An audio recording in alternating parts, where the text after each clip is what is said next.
Yakap, written by Joycel Dulay, sa family drama ng magkapatid actually, yung pagmamahal ng kuya sa kanyang younger brother.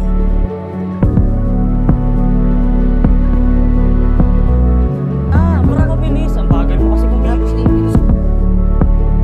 Yung Huling Yakap, when I wrote it, kasi nakapanood ako before ng Korean novela. Napanood ko sa isang matanda, tapos time niya na. Sabi ko, shit, ang ganda nung concept. Tapos sabi ko, what if kaya dito sa Pilipinas, magkaroon din nung ganon, tapos may second chance na mangyayari. Kasi sobrang tragic nung napanood ko na wala na siyang second chance. So gusto ko sana, kung ako yung magsusulat, magkakaroon ng second chance yung movie. So doon ko naisip yung concept ng Huling Yakap.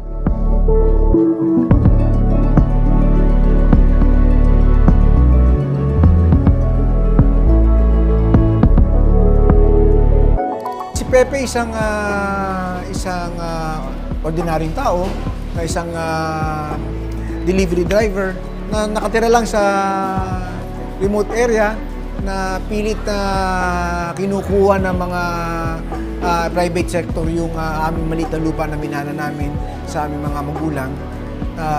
Mahirap lang kami dito na inaapi.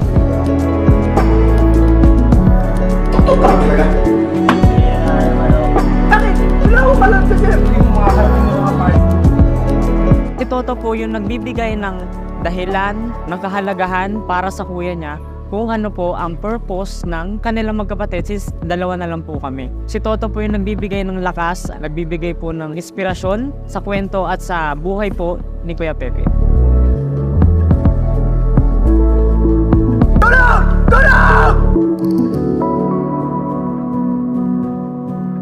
Yung dating tinatanong ako kung sino yung mga pangarap ko na gusto kong makatrabaho, sinasabi ko lang kasi wala. Kasi it's all about work. Pero this time, nung nakatrabaho ko sila James Blanco, sila Miss Tanya, so sabi ko, ang sarap magkatrabaho ng mga veteran actors and actresses. Kasi, well, hindi ka talaga mahihirapan. Kasi hindi ka mag-uulit-ulit. Mafe-feel mo yung binabasa mo, na-execute ng maayos ng mga artista. Kaya sabi ko, papangarapin ko na lang lagi na makatrabaho yung sobrang mga veterans na artista. Like Nico, yan, award-winning na yan. So, sobrang galing na bata.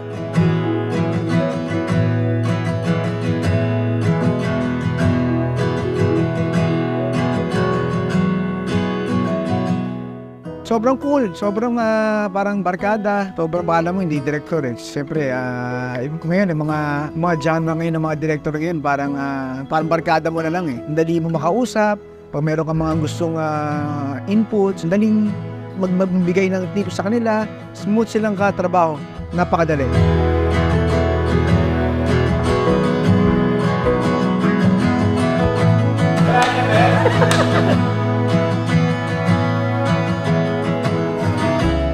Natutuwa po kasi nakasama ko si Direk Rayan at ngayon ko po na-realize na hindi po ito pagbobola pero para po sa akin, kapag po talaga Dulay, napakagaling po na director. Para sa akin, kahit na, lalo na po nung first day, medyo nangangapa-ngapa pa po ako. Aminado po ako doon. Talagang nagpapasalamat po kay Direk Rayan kasi klase po siya mag-direct. Hindi ko po naranasan yung ganitong feeling sa ibang mga director. Honestly po, siya po talaga yung nagbibigay ng buong detalye kung paano po yung mga nuances, kung paano ko po i-atake yung mga dialogues o conviction po niya sa sequence na to.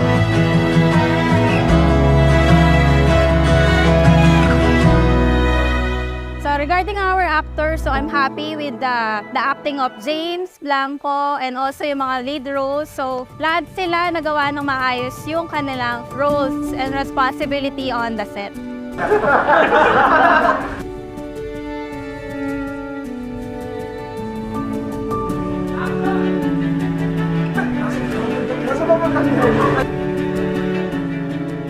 Ako yung musical director nung pelikula.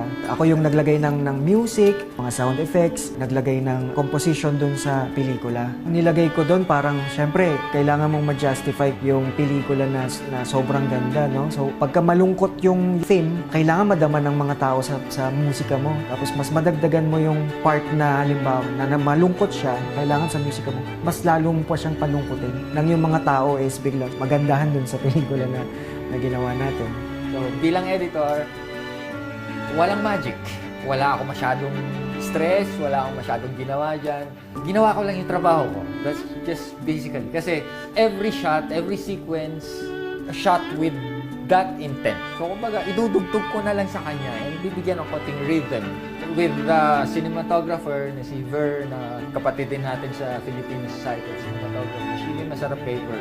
Yung mga shots niya, alam niya kung kailan bumabad, pumako, at kailan yung dapat medyo dynamic yung shot. Alam niya yon, kaya hindi mahirap i-edit yung mga shots ni Ver.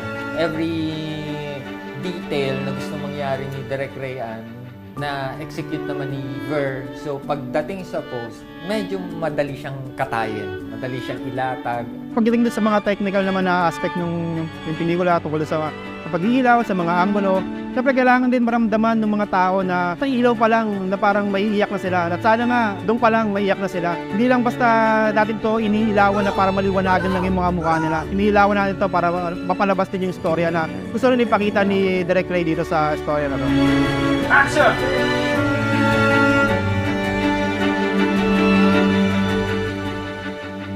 Para sa akin, maganda itong pelikula to. Marami silang aral na matututunan, lalo-lalo na sa mga kabataan at sa pamilya. Pagmamahal sa pamilya, ang importante.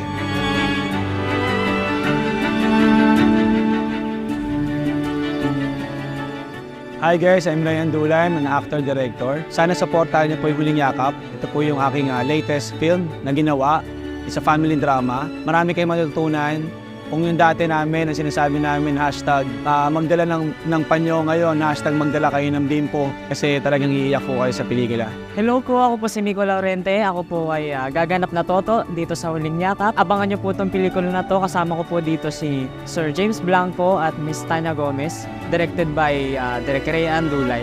Mga kapatid, mga kapamilya, mga kaibigan, iimbita ko po kayo na panoorin at abangan ninyo ang Huling Yakap, directed by Rayan Dulay. Abangan ninyo. Maganda po ito.